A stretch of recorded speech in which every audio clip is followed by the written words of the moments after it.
And now, stay tuned for the program that is rated tops in popularity for a longer period of time than any other West Coast program in radio history. The Whistler.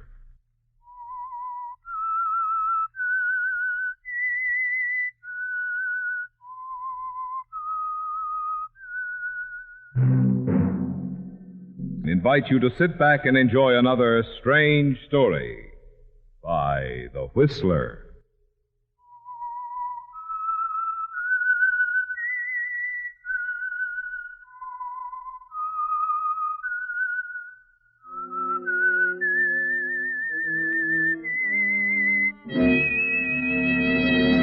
I am the Whistler, and I know many things, for I walk by night. I know many strange tales hidden in the hearts of men and women who have stepped into the shadows. Yes, I know the nameless terrors of which they dare not speak.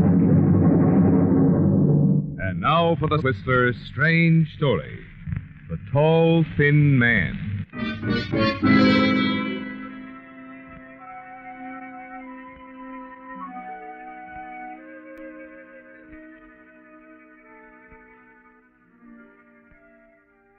The dim light at the seventh-floor landing caught the last labored steps of the man as he climbed the stairs. Breathing hard, his face beaded with perspiration, he drew in his breath, set his jaw, and began climbing the last 3 flights. This was a new experience for Gordon Manning, entering the building at the back entrance, climbing the back stairs, and all the while racing against time. But you can't risk being seen, can you, Gordon? No. It's all important that tonight of all nights, you must not be seen anywhere near your estranged wife's apartment. You finally reach the 10th floor. Then you walk down the empty hall until you come to her door.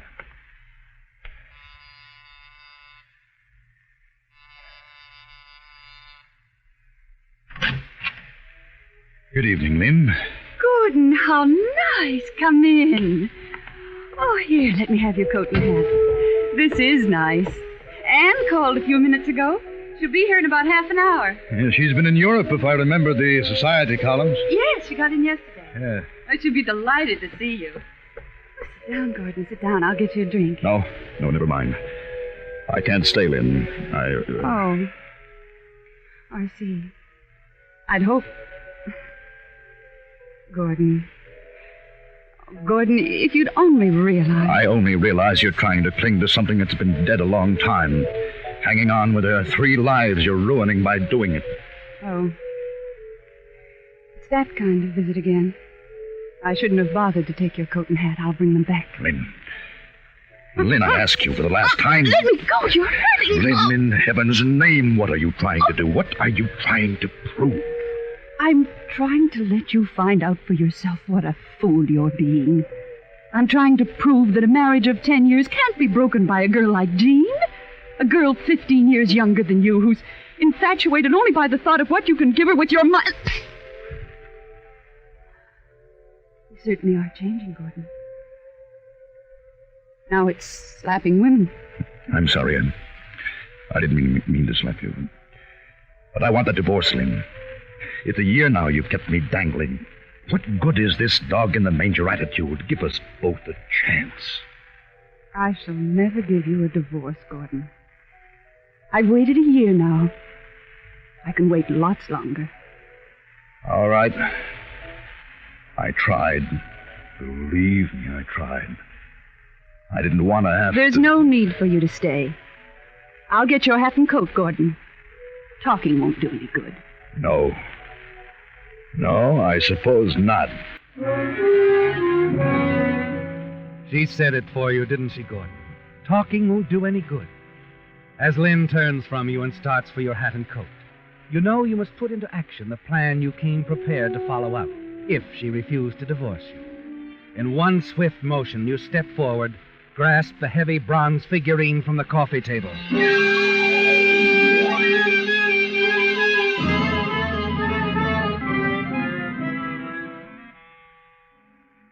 Lynn's dead, isn't she, Gordon?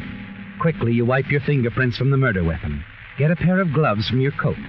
Strip the big diamond rings from Lynn's fingers. The diamond bracelet from her wrist. Then you hurry to her bedroom, take all the jewels from her jewel case, and generally ransack the room. It will look like robbery. Murder and robbery, won't it, Gordon? And then you remember. Lynn's friend Anne is due in half an hour. As you leave, you make sure the door is slightly ajar so that Anne can go right in when no one answers her ring. And when they phone you, as you know they will, you'll be home playing chess with Professor Norton. Yes, you hurry down the corridor toward the back stairway. But before you reach there... Sorry. Well, I didn't see you. I'm afraid that I almost knocked you down. That's all right. I was preoccupied myself. Well, no harm done, eh? Oh, no, of course not. No harm done. He brushes past you hurriedly. But you know he saw you quite plainly, don't you, Gordon? As plainly as you saw him. Fully a head taller than you, very thin, with high cheekbones and a long, prominent nose. He disappears down the hall. Shock immobilizes you for several seconds, and then realization hits you. And you begin to run down the back stairs. He can identify me. He can swear I was here tonight.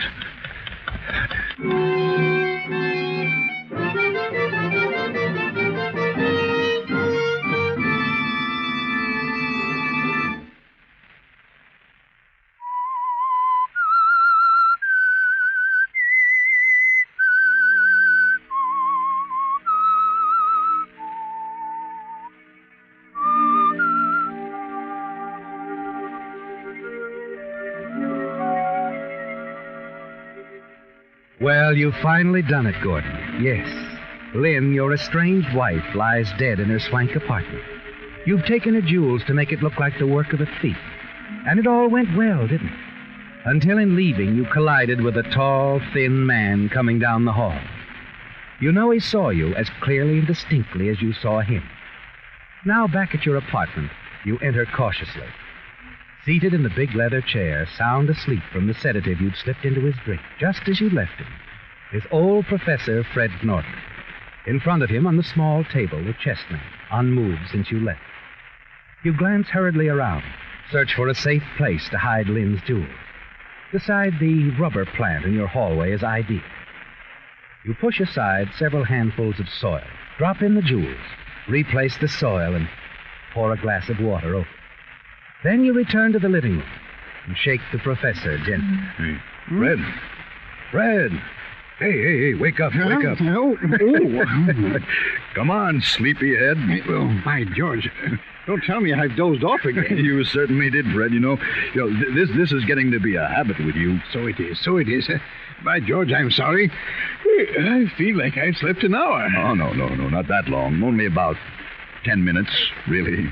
Just long enough for me to mix us another drink. Here. Oh, thanks, Gordon. Now, let's see. Where were we? Your move, Fred. So the chess game resumes where it left off a little more than half an hour ago. You've assured old Professor Norton that he'd been asleep for only about 10 minutes, and he doesn't question it. On numerous occasions before, he's dozed off during your games. That's what gave you the idea for your perfect alibi. The minutes go by. It's been 3/4 of an hour now since you've returned to your apartment. Anne should have found Lynn's body by now. Your phone should ring soon. There it is. Hey, what's that? Watch out, Gordon. You'll upset the board. Oh, I'm sorry, but is it the phone? Excuse me a minute, Fred. Yes, I'm Mr. Manning. Yes, I know you, Mr. Rand. What is it? My wife, Lynn. Oh, good Lord. I can't believe it. Yes, of course. I'll be right over. The police? Oh, you have. Oh, yes, I'll be right over. Fred, it's Lynn. Eh? Lynn? Gordon, what's wrong? Lynn is dead. Murdered. Murdered? I don't understand. I don't either. I can't believe it. I've got to get over there, quickly. I'll go with you, Gordon. Oh, yes. I wish you could.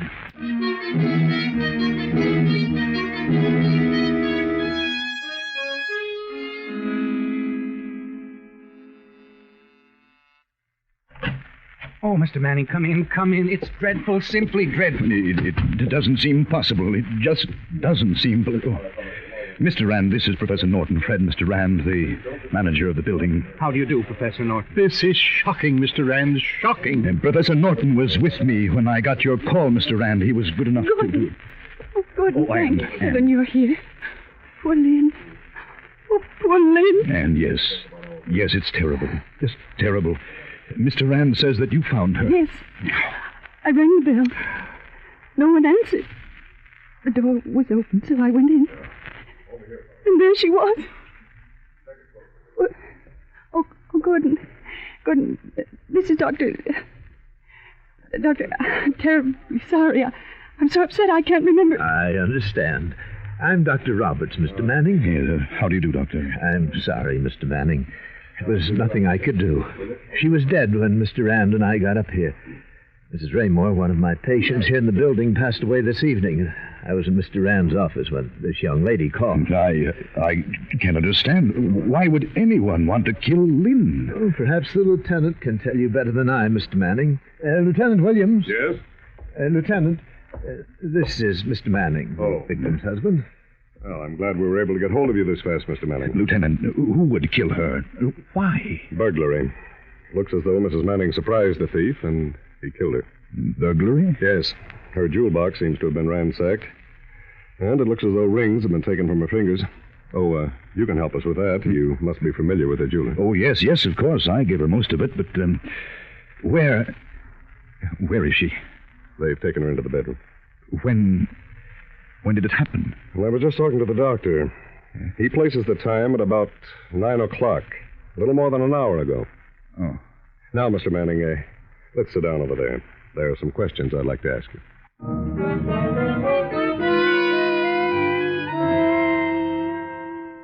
Yes, Gordon, there are questions, many questions. And it was good to have the professor right there to corroborate your statement that the two of you had been playing chess from 7 o'clock right up to the time you had received the call from Mr. Rand. He didn't even mention dozing off. Later, alone in your apartment, you sink into a chair and try to think. The whole thing has come off perfectly. Perfectly except for the tall, thin man you met in the hall as you were hurrying from your wife's apartment. Yes, he could send your alibi crashing down about your head. Couldn't he, Gordon?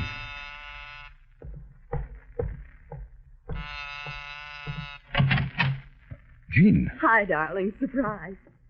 I was on my way home from Mary's when I saw your light, and I couldn't resist coming up for a moment. Jean, I think you'd better not come Gordon. in. Gordon, what is it? You're trembling. Something wrong? It's Lynn. She's dead. Murdered. Dead? Murdered? No. About 10 o'clock, I got the call from Mr. Rand. He's the manager of Lynn's apartment building. Fred and I went over right away. Well, the professor, he was here when you got the call? Yes. They say it was burglary and most of her jewelry was missing. Gordon, are you all right, dear? It must have been awful for you. No, I'm all right. It's just my head still spinning. First the shock, and then all those questions the police lieutenant threw at me. And tomorrow, I have to go down and see him again. Questions? But you told him you were with the professor all evening. Now, Jean, relax, darling. They have to ask questions. That's their business. I know. It's just that I'm worried. I can't help it, Gordon. I'm worried. No. I like to have you worried about me, Jean, but there's nothing to worry about. But now you better run along. It wouldn't look good if you... Yes, of course. Good night, dear. Good night, Jean.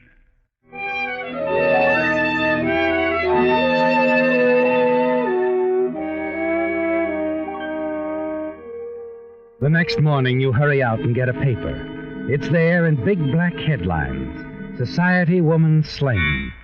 Below that, a recent picture of Lynn. And then the whole page seems to jump out at you. For beside Lynn's picture is a large, clear close-up of you, Gordon.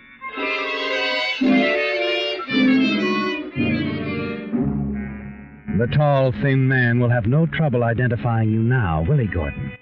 You don't know who he is or where he is. And there's Lieutenant Williams. At 1 o'clock, you decide to drop in at his office, casually ask him if he's making any progress.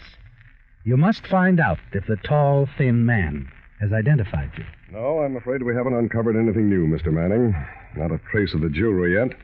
We've got every pawn shop in town covered. That seems to be our best bet. We don't have much to go on. No fingerprints. No one was seen to enter or leave the apartment. I see. But we're doing everything we can, Mr. Manning. Yes, I'm sure you are, Lieutenant.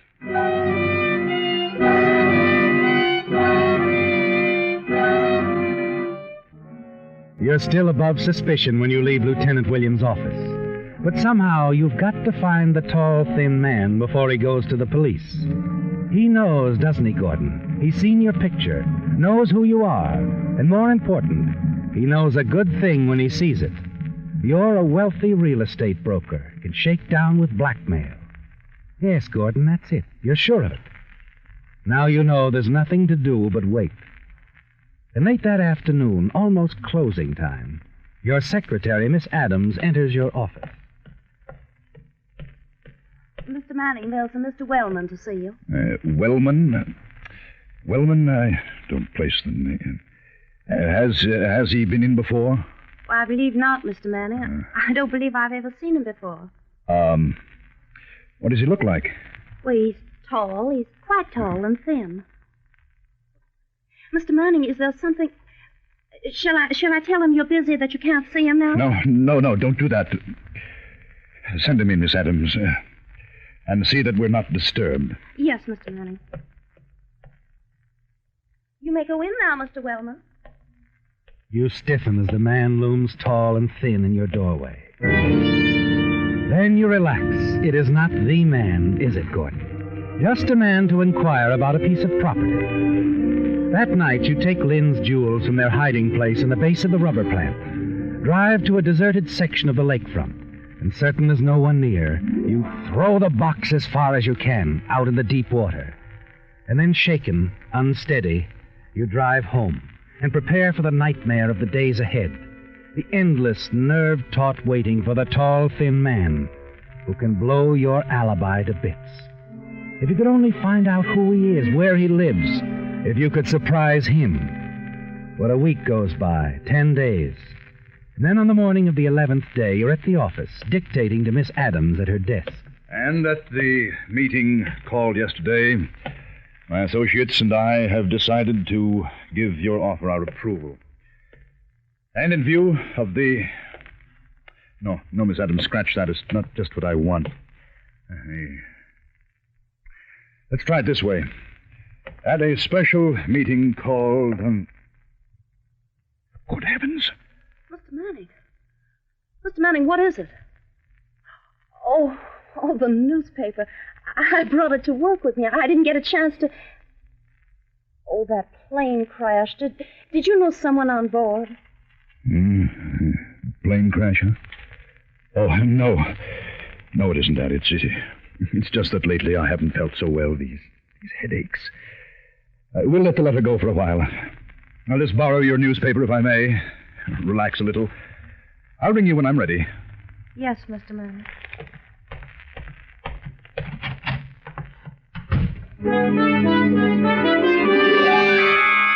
Alone in your office, you stare at the paper. Not at the plane crash headline, but at the picture of a man. Your eyes hurriedly take in the caption above his picture. Mrs. Elva Raymore leaves fortune to nephew. He's your man, isn't he, Gordon? The tall, thin man. You jot down his name, Lawrence Holcomb, and his address. You've got to think carefully now, Gordon. Lawrence Holcomb is your man, all right. But you must be sure that he's not already gone to the police. And there's just one way to be sure, isn't there, Gordon? It's a bold move. But by late afternoon, you're certain it's a move you must make. You leave the office and go to police headquarters. Hello, Sergeant. Oh, hello, Mr. Manning. I'd like to see Lieutenant Williams. Okay, I'll ring his office. Good. Oh, here he is now. Oh, hello, Mr. Manning. Lieutenant, well, I guess you know why I'm here. I just want to know if anything has turned up. No, I'm sorry to say there's nothing new at all. Not a trace of your wife's jewelry. And the way this case stacks up, if we don't get a lead on the jewelry, we don't have much to go on. Yes, I see. Well, I know how you feel, Mr. Manning. But we haven't given up. We never will.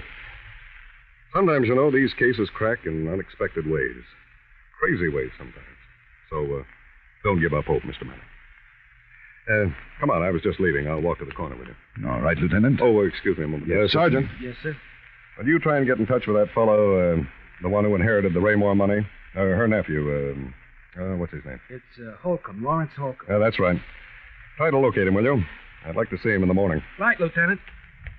If you'd care for a cup of coffee, Mr. Manning.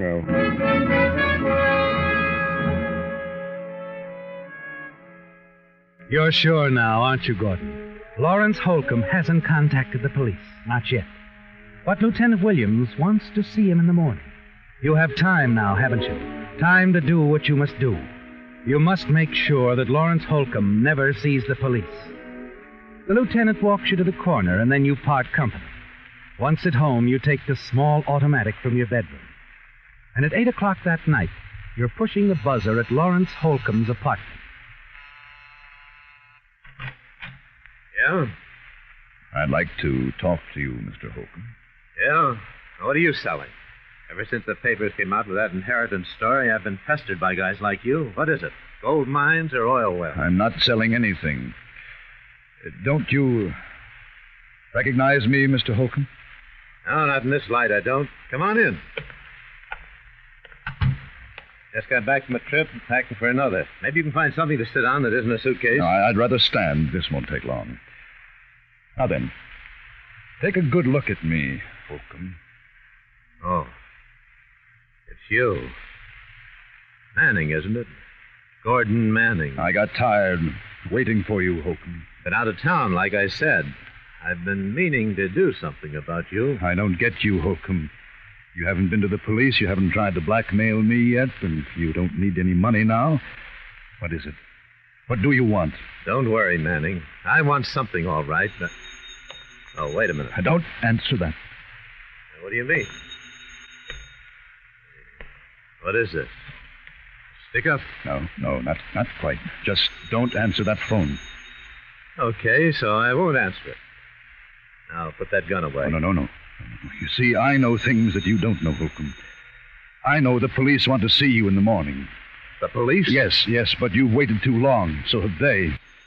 You are not going to live to tell them I was in my wife's apartment the night she was murdered. No. Manning, wait a minute. You don't have a minute, Holcomb?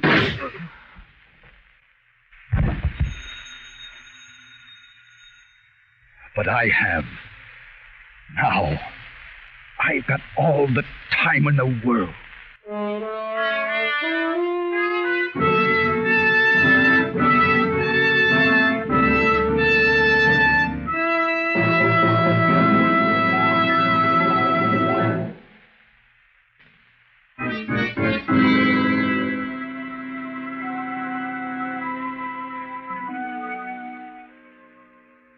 It's over, isn't it, Gordon? You've shot Lawrence Holcomb, the tall, thin man who was the one person in the world who could identify you as having been at your wife's apartment the night she was murdered.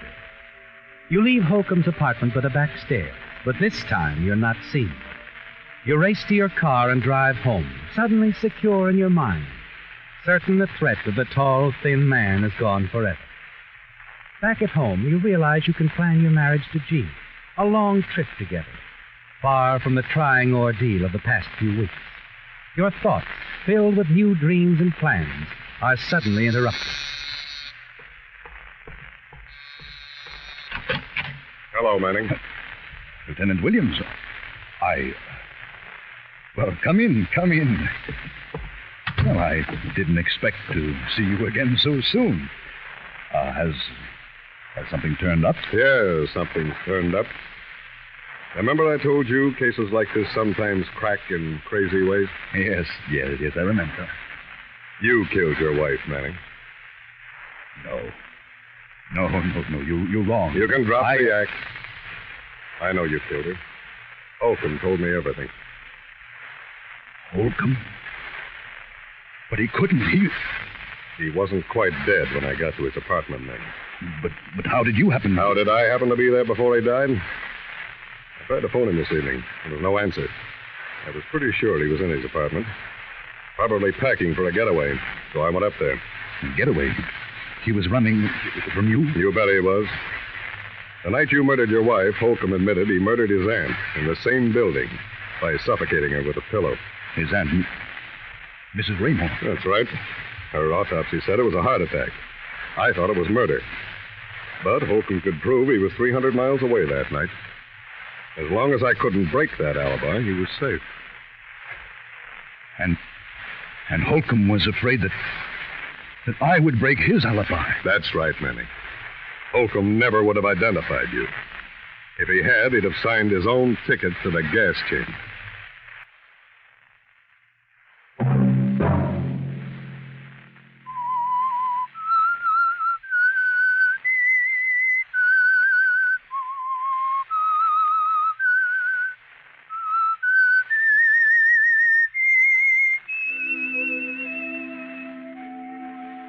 Let that whistle be your signal for the Whistler each Sunday night at this same time. Featured in tonight's story were Bill Foreman, John Daner, June Whitley, Bill Boucher, Michael Ann Barrett, Norman Field, and Stephen Chase. The Whistler was produced and directed by George W. Allen, with story by Edwin K. Spangenberg, music by Wilbur Hatch, and was transmitted to our troops overseas by the Armed Forces Radio Service. The Whistler is entirely fictional, and all characters portrayed on The Whistler are also fictional. Any similarity of names or resemblance to persons living or dead is purely coincidental. Remember to tune in at the same time next Sunday. We'll bring you another strange story by The Whistler. Marvin Miller speaking. This is CBS, the Columbia Broadcasting System.